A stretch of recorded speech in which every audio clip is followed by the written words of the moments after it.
Hi, everybody. I'm Emily. And I'm Vince. And this is The Lighthouse Lowdown.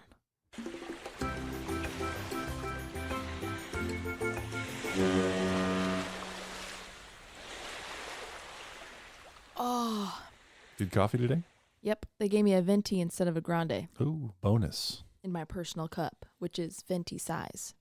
So you didn't order a venti? No. Okay. I brought the venti cup just because that's all I had, expecting it to be half full, and it was full. It's a big cup. I know. It's a lot of coffee. I don't have to be chugging during this. So anyway, we never mentioned this, but our anniversary of the podcast was like May something? Oh, yeah. May 2nd we or just something? skated right over that. Yeah, we never said anything about it. Never did a post or... That was our 2-year as well, right? 2-year anniversary Nice. of the Lighthouse Lowdown. We actually made it. Yeah. Now, specifically, we've made it. So I just thought I'd put that out there. We did get a card in the mail from a listener saying happy anniversary, and it was the coolest card ever. Just really spectacular. That was nice. It was a birthday card with a lighthouse on it. So that's it. Nice. Thank you. That's it for my announcements. 2+ years. I do have a history buoy this episode. Very nice. I was kind of worried that I was going to have to skip it, but I powered through, and we have a history buoy. It's part 2 of signal flags. So I did signal flags last time for storms, and this time I'm just doing like their general signal flags Okay. for the Coast Guard, but it's also internationally recognized. So Wow. yeah, and they have a whole, I wish I had taken screenshots, but I just included the link in our show notes of this, what is it called? International Code of Signals 1969 version. So That's the latest update. I think in 2005 is whenever it came out, but it says 1969 version. So I wonder if they like relapsed to a different version. Interesting. Don't know, but it was very confusing. A lot of strange, very 60s terminology Nice. for things. I'm But excited. anyway, you guys should check it out because it's actually pretty cool. It's not that long. It's just like a lot of different codes and breaks down what combination means something very specific. Like I've had a nuclear incident on board or Whoa. something. There's all kinds of stuff. So I will start out. Let me make sure. Here we have All the flags. A through Z. What flags? Oh. So basically it's alphabetical, and they also mean something specific if you're just flying them by themselves. I have a picture that I pulled offline of like an example of the flags being flown, and it's like it's not clear. I'm sure it's like maybe it's the name of the boat, this Muritz. Yeah, maybe. Maybe it's the name of the boat. I also saw it's the name of a national park, so maybe they were in a lake in the national park or something. And MUE, according to the International Code of Signals, means give ice to suck. So What? For why? For what? any code that starts with an M is medical related. Okay. And so I suppose, You had a burn in your mouth. yeah, The hot cocoa's too hot. you report it with flags. We have one man with mouth burns. Okay, Give so ice there's to suck. yeah, I'm reading. You should keep going. Okay. I'm not going to describe what all these flags are because obviously there's 26, right? 26. That's how many letters are in the alphabet. So I won't describe them all, but if you look at our YouTube, I have There it are pulled up 26. now. Huh? There are 26. I just Okay, counted. excellent. Oh, you had to count too. Mhm. Just to make sure. I like that there's both the military alphabet, so like, Alpha, Bravo, yeah. Charlie, Delta, ABC, but also like there's a secondary meaning Mm-hmm. to the flag. Like, Yeah, that's what I was saying is like if you fly it separately, I think it has its own meaning, like stop instantly. I am stopped. I am stopped. I This is am so dragging funny. an anchor. I'm dragging an anchor. Stop your intention. My favorite one is whiskey. Also means require medical assistance. I don't know what it like. This one, the example that I have up, it has this Muritz twice. I don't know if that's like something specific, but Did ships carry all of these flags in like, I'm thinking of a pirate ship crate, like a chest, and they Oh. like had a boy go down and let get me the show chest. you. I actually have it on the next slide. show how they hang up. So they're still used today, and they're common enough that they're just out in the open for people to clip onto the ropes. So this is a common way of communicating these days. This setup right here, Yeah, satisfies me. very satisfying. And it looks awesome, and all the brass hardware and everything. And then the guy, he's not fitting that vibe. Well, because you got a hard hat on. Well, but it's not just so I work in construction, right? Oh, no. The hard hat on some people, it just doesn't fit the same. Like on some people, it sits further back versus further forward. He's one of those further back gentlemen where there's like more hard hat in the back and the front seems to go with the curvature of his face and head. Yeah. For some reason, it doesn't look as cool. It's hard to look cool in a hard hat anyways. He looks like under that hard hat, he'd have frosted tips. No. You're just saying that because he's wearing like glasses. He looks like he's got that vibe. He doesn't really wear hard hats, even though you can't help the shape of your head. You just can't. Well, he's probably about to climb up or something. He's probably a cool dude. I'm just saying he's not putting out the vibe. Yeah, we don't know him. We can't trash him. The setup looks pretty cool. But anyway, that answers your question. I also put this up. There's numbers too. Yes, there's numbers, and there's also like a couple of very specific pennants, and the order in which you use them, like it says first, second, third. You're supposed to use them in conjunction with the rest of your message, and it means something, but obviously I wasn't going to go through every single rule. I also included the flag for SOS. So this is like when there's a serious problem. And Rihanna said, SOS means someone help me. It's not healthy. Oh, God. That was not something I was expecting you to say. So some examples. So like there's some general codes where you can use, I have an example on here. This is from the International Code of Signals. AL means I have a doctor on board. Like a flight surgeon, except on the seas. Yeah. And then ED means your distress signal is understood. ED1 means nearest life-saving station is being informed. Oh, I like that. So there's all kinds of different combinations, and it was actually kind of fun to read through. If anyone's interested, they should check it out. Do you think that they all sailors have this memorized?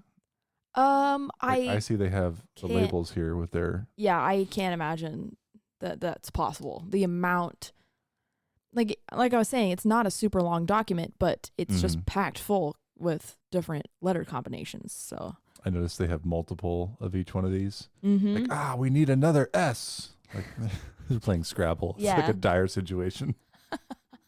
We're out of S's. Get a white flag, put some blue across the center. But that's all. Yeah, that's all I got for signal flags. I could go more into depth, but I didn't want to take up a bunch of time trying to describe it. I really like this. Big fan. So yeah, check out our YouTube to see what the flags look like, because they're pretty cool and they're all very distinct. Obviously, they have to be. All right, let's move on. The lighthouse today will be taking us to the highlands of. Oh, let me check. I know that. I want to say Navesink, which I think is an acceptable pronunciation, but then I saw a video from somebody who actually lived in New Jersey, and it's, wait. Go to New Jersey again? It's Navesink. Yeah, we're in New Jersey. We're facing the New York Harbor again. Okay. We're 4 miles away from Sandy Hook. Oh. So this is actually a very well-known lighthouse. You will have seen it because the United States Lighthouse Society sent an email, and it was one of the topics. Oh, cool. Okay. Nice. Yeah, cool. Yeah. Sick. Jersey Shore. Sick. Sick. Okay, so it's Navesink, I think. I want to say Navesink, but I think it's Navesink. But it overlooks the entrance to New York Bay. It's in New Jersey. And the lighthouse we're covering is Navesink Lighthouse, or Twin Lights.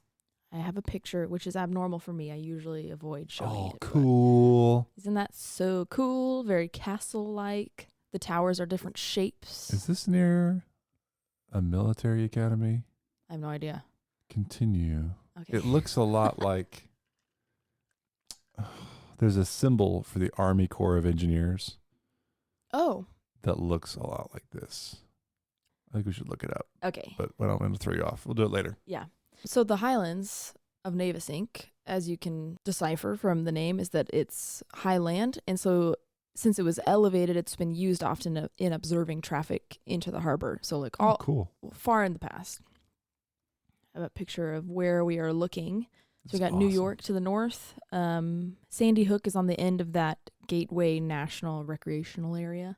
We're pretty close to another lighthouse. That one came shortly before this one. And actually, it said that there's some evidence that there was a light built on Navesink at the same time as Sandy Hook Lighthouse was built in 1764. So a long time ago. Okay. But the evidence is not like super clear, so they don't make it official. So the Navesink Lighthouse that was built in 1828 is considered the first instead of suspecting that it was earlier. So from this site, you can see all the way across to New York. Yes. Oh, I wish I had maybe I'll insert. Maybe I'll send you a picture to insert. But there's a picture of the view from the tower, and it's pretty cool. Cool. A lot of buildings in the distance. Nice. The first lighthouse in 1828 was a pair of rebel stone towers instead of one on the summit, which was like a special thing, and it was actually like one of only 7 U.S. stations to have 2 lighthouses. They were 320 feet apart and 43 feet tall. Here's a really old, awesome. It's an etching, I think, but it shows the 2 towers, and they're not connected, I don't think. They're also at different elevations, slightly. Yeah. There's a north tower and a south tower, and I think even today, I think one of them's slightly taller, but they're also closer together, so I think the difference was a lot less Very noticeable. Cool. Or maybe whoever etched this was just not very accurate. Maybe they were closer to this Maybe other the tower. chair they were sitting on was not level. So there was a dwelling that was built in the middle of the 2 towers, and the station cost a little over $10,000 to build. The north tower had a fixed white light, and south had a flashing white light, and this pattern would continue for as long as they were in service. Awesome. That's cool. In 1838, Commodore Matthew C. Perry, and Matthew Perry is the name of that guy who was in Friends, Chandler. Rip. I just read it and I was like, Matthew Perry? He passed away, right? Yeah. Yeah. That's pretty. This Matthew Perry, Commodore, was sent to England and France to see how Fresnel lenses were looking, because I need to cover the history of Fresnel lenses. I talked about them briefly, I think, in the second episode, but France was the one who invented them. Augustin Fresnel, I think. You could sell me on that. Okay. I'll leave it at that then. The U.S. took a long time to adopt the Fresnel lens. Apparently, it was something about the guy, what was his name? Pleasanton, Stephen Pleasanton. Apparently was a little bit negligent in... He didn't like the French? I don't know. Or something? I didn't look... There's a whole like chapter of a paper on it about why he resisted introducing Fresnel lenses into the United States. But we've talked about Pleasanton before. Yeah, he's been mentioned a lot. He was like basically single-handedly running lighthouses in the government for a little while. Okay. It was, okay. So he went over there. First lens in France was installed in a lighthouse in 1823. And Really? so Matthew Perry was over there 15 years later to go see how things were going. But France had all of their lighthouses with a Fresnel lens within like 3 years of when he first put this. So they like proved it and started spitting them out. Yeah. So like the entire country had Fresnel lenses before, like within 3 years. And then it took us 12 years after that to come and be like, how do they look? It's like exceptional. That's so funny. I hear word of the Fresnel lens, and they're like, "Oh no, it's Fresnel." It's Fresnel. Although the pronunciation is shown as many different things in many different locations, so I'm sure no matter how you say it, it's probably got some truth. I'd like someone to tell me. No one's wrong. I'd like someone to tell me exactly how to pronounce it. A lot of places say this or that, or they say it's this, and I never used that. There needs to be some definite. Someone needs to decide.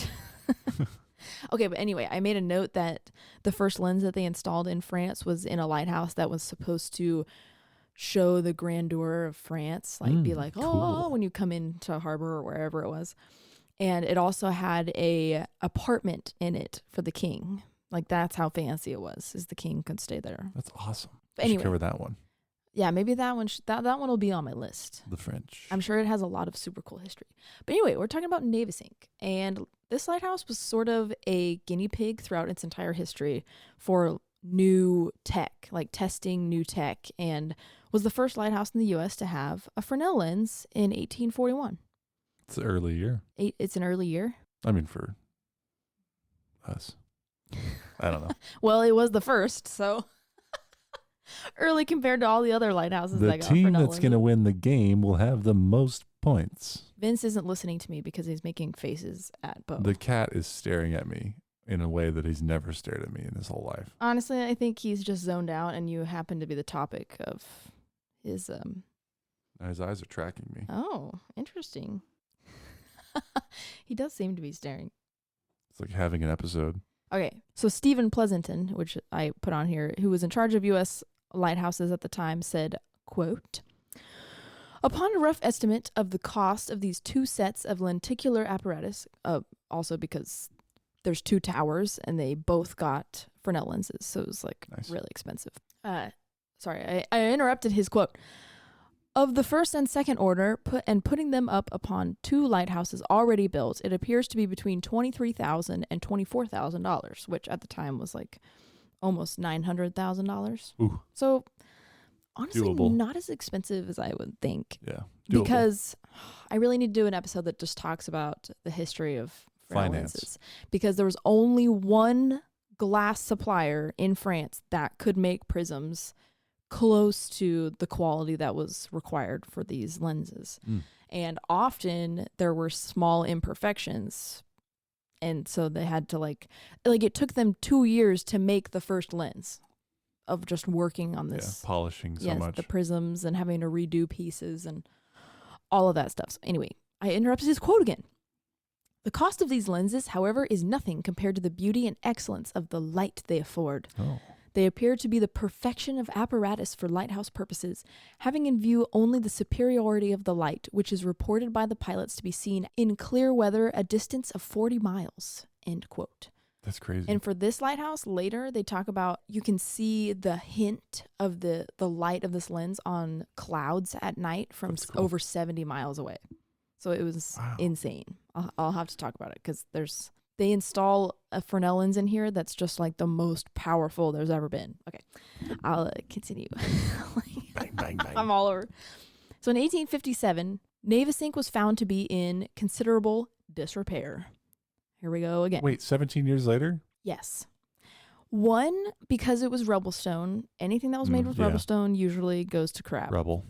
Yeah, and also I think the weight of these Fresnel lenses were not accounted for in their construction. Obviously, why would you They didn't know. plan on having literal tons of glass and brass at the top? Like it just doesn't. Yeah. It wouldn't they wouldn't take into consideration. So, in 1860, Congress appropriated almost $73,000 to rebuild them. $73,000 in 1860. What is that? Like Lots of cash. over $2 million? I don't know. So they went all out, because they had a large budget. Cool. The ones that were built in I think they were finished 1862, are the ones that we have today. So super old. That's awesome. Really neat. I have an old picture of them pulled up. But the plans were very castle-like with the North Tower octagonal and the South Square. They were made of brownstone and connected by wings with a 2-story headkeeper/first assistant living space in the middle. And then the second and third assistant had living areas somewhere in between. I couldn't really figure out if it's these two little knobs sticking out, but I don't think so because I'll pull up plans, like architectural plans, and it doesn't really mention anywhere second and third assistant living. It just seems to be headkeeper and first assistant. What's that building in the back left image? It just looks like a wall, kind of. There's not one on that side, though. Oh, interesting. Maybe that's a living quarters. Oh, generator. Oh. Which is part of the future Fresnel lens installation I was talking about. Yeah. That comes a little bit later. Okay. So this is the second story of the assistant or the keeper's house. And so that's also so there's all this. Oh, assistant's bedroom, workshop, principal, keeper, first assistant. Okay, so second and third assistants had a very small living space right next to the workshop and the oil room for each tower. Okay, so that makes sense. That checks out with my sources. So what is a chamber in comparison to a a bedroom. There's one bedroom. Oh, yeah. listed. Bedroom, Maybe a parlor. chamber has a fireplace. sitting room. I don't know. They used to be a lot fancier than we are now. Really cool. Lots of places to entertain people. And now we're like, come hang out in my living room. I like that they have the hallway is a passage. Yeah, passage all the way from one tower to the other. It's so cool. This is really neat. Also crazy that the USLHS has access to these super old. We're talking mid 1800s, and it's just like, oh, we have scans of them. Yeah, Like, what? The drafting that went into making this by hand. Yeah. It's really interesting. Lots of straight edges. So each tower got a first order Fresnel lens, making it the most powerful lighthouse in the U.S. at the time. Because originally they had a first order and a second order. So one tower had first order. I think South Tower had second order. And then when they got rebuilt, they did 2 first order lenses. And when the new lighthouse was first lit in 1862, it burned lard oil, but the U.S. began testing mineral oil, and so Navesink became the first U.S. lighthouse to burn it in a first order lens in the South Tower in 1883. So there's tons of, I'll continue, but there's tons of firsts at this lighthouse. They actually used it as a guinea pig style lighthouse for the rest of lighthouses in the U.S. That's really cool. Oh, and it was 73 feet tall. They did this is incredible. A lot of really good work out here. Yeah.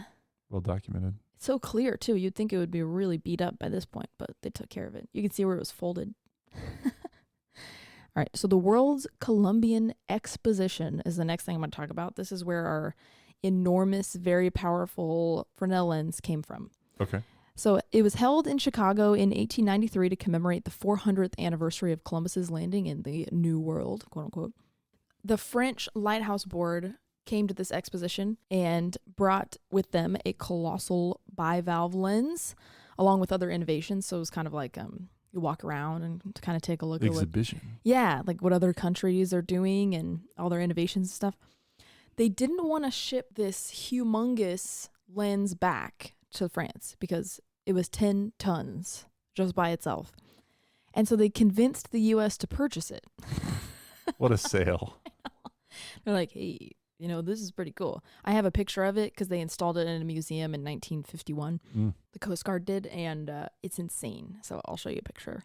It was originally designed for Fire Island Lighthouse, which is interesting that it says that because why would they need to convince the U.S. to purchase it if it was already destined for somewhere in the U.S.? Because Fire Island it's also in New York. It looks a little bit like Body Island Lighthouse, like stripey, 168 feet tall. So very tall. Maybe they just didn't want to move it up that far, so they chose our little, more squat lighthouse. But I didn't see an explanation for that. But they installed it in the South Tower of Navesink. But the lens was made for an electric arc lamp, which is not something that, like, electricity was not at the lighthouse at that time. So they built that generator building that I was talking about at the station, and the South Tower was lit with the 10-ton lens in 1898, making it the first coastal light to use electricity. But look at the size of that. Wow. Nice clamshell lens. That's crazy. Very fancy. Very cool. The lens itself was so powerful that they had to install protective paneling because the residents nearby said they couldn't sleep, that their chickens were not laying eggs, and that cows were not producing milk anywhere. That's nuts. This was 25 million candle power. And for reference, the first order lens that they had before this was 8,000. 8,000 to 25 million candle power. It's so crazy. One, because of the size of this, and also because they started using this arc lamp. What style is this again? This is clamshell or bivalve. That's nuts. Yeah, I want to see it. It's like 8 feet tall. 10 It's feet tall. Look at that guy. Imagine he's 6 feet tall. But still, like 2 of him tall. Probably 10 feet tall. But the keepers, to be around this, to do anything with it while it's lit, they had to wear eye protection that was similar to welder's goggles. That's so cool.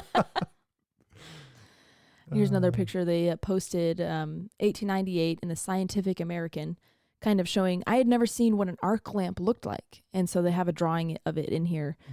Maybe a patent that we should go look at eventually. Yeah, that's awesome. But it looks like it would be crazy to install. 2 giant electrodes. Yeah, there's a guy standing next to it. This one says 90 million candle power. So there's some difference on the 9,000. 90 million. Where are you seeing that? Oh, candle power. So I don't know. Interesting. There's some variation in intensity of the power, but regardless, this was obviously very cool. The most powerful kind of a big lens. deal. Yeah. Shortly after that, the North Tower discontinued use, obviously because it was severely overpowered by this South Tower. But it was used as a backup in case the South one failed, because electricity at that time wasn't super reliable. So if that ever went down, they had old reliable the North Tower. So the generator was added at that time? Yeah, so that they could power the arc lamp. Yeah. So in 1899, the first wireless telegraph antenna was installed at the station. We got another first. In 1917, the generator was about to kick the bucket. So they changed. I just read that straight from my notes. I don't remember saying that. So they changed to an incandescent oil vapor, dropping the light to 710,000 candle power, which is still pretty powerful.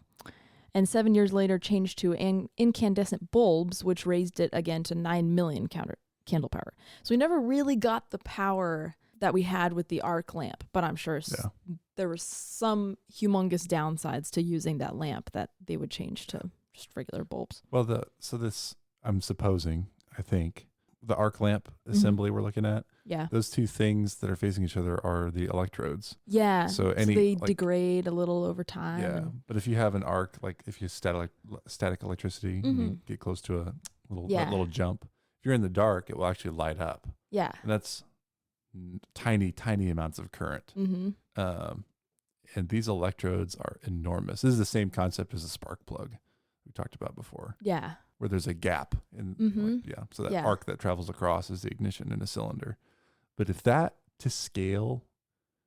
applies to scale, that would be like a brilliant lightning bolt. Yeah, it'd be like painful to look at. I don't think you could. Hence the welder's goggles. I don't think you could.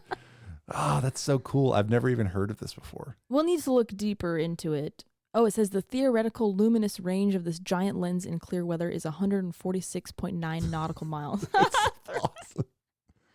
Theoretical, of course. Someone's doing that math a couple times. That's not right. Is this exhibited anywhere today in a museum? I'm not sure. Oh, it'd be so cool. It would be really even nice. if it wasn't power on. Yeah, or even an example of what it would have looked like at that time, because this is just a drawing. Super cool. So you said halogen lights?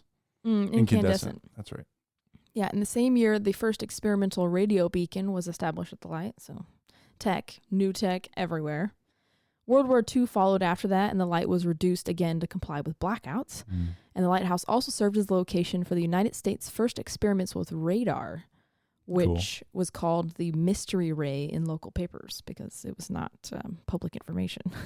That's fun. So people saw it and they're like, what is that? Like, if you look at satellite right now, it's like, it would look like a ray gun. 1949, the lighthouse was extinguished. A minor optic installed outside the lantern room while the lens was dismantled and taken to the Boston Museum of Science, which is where we saw that picture beforehand with the two guys. Yeah. The state of New Jersey has had ownership of the light since 1962. And the State Park Service, Twin Lights Historical Society, and the Rumsum Garden Club raised almost $1 million to renovate it. And I couldn't find out what year that was in that they renovated the lighthouse, but they fixed it up. It was looking to be in pretty poor shape again. And now it's renovated. Nice. Yeah, really good. Today they have a museum where you can see the original clamshell lens. They bought it back from that museum for $5,000. I was like, $5,000?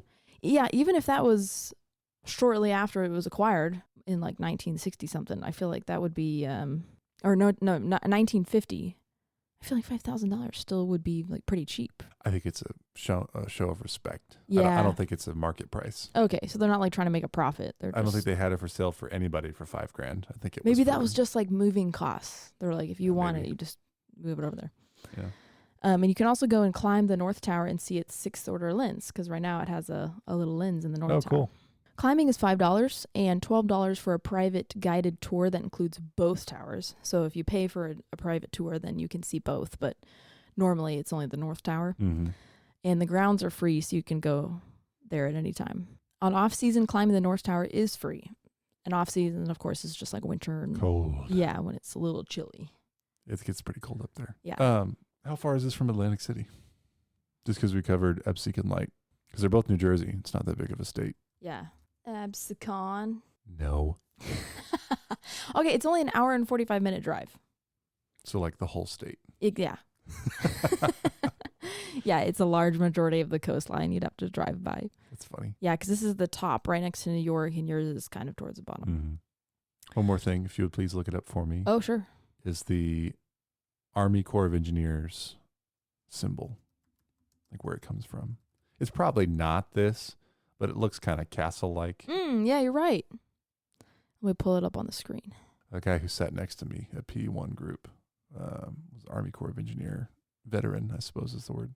Cool dude, smart dude. I was zoomed in and now I'm all over the place. It's probably not the same.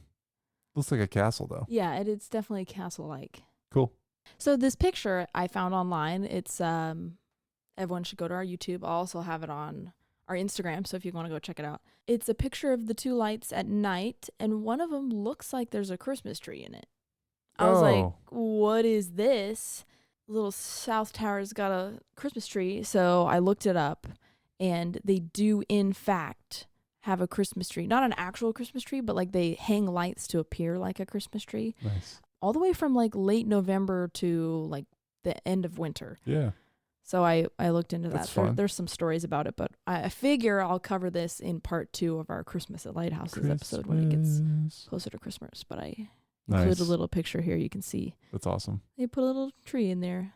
So cute. But this lighthouse is so pretty. I can't believe they put so much effort. I mean, they had a crazy budget, but made it very castle-like. Like the top of these lighthouses, what is it called? Lantern room? No, the top is called like a cupola or something. Yeah. Cupola. Cupola. It looks like a crown. Mm-hmm. Very cool. That's what I got. That's Navesink Lighthouse or Twin Lights. Very cool. New Jersey, crushing it one more time. I know. We keep hitting on New Jersey. Thank you for listening. Thank you for 2 years of Lighthouse Lowdown and following along. And thank you to all of our new listeners for joining. And hopefully you enjoyed this episode. You can check us out on thelighthouselowdown.com, where you can watch our YouTube videos. You can listen to our podcast, find out where you can listen to our podcast, because we're on like Spotify and Apple and all of those. You can send us an email at thelighthouselowdown@gmail.com if you want to hear the history of a specific lighthouse. And follow us on Instagram at The Lighthouse Lowdown, where we post pictures after each episode of what we were looking at while we were chatting. And we hope to see you next time. Oh, loud. Very good.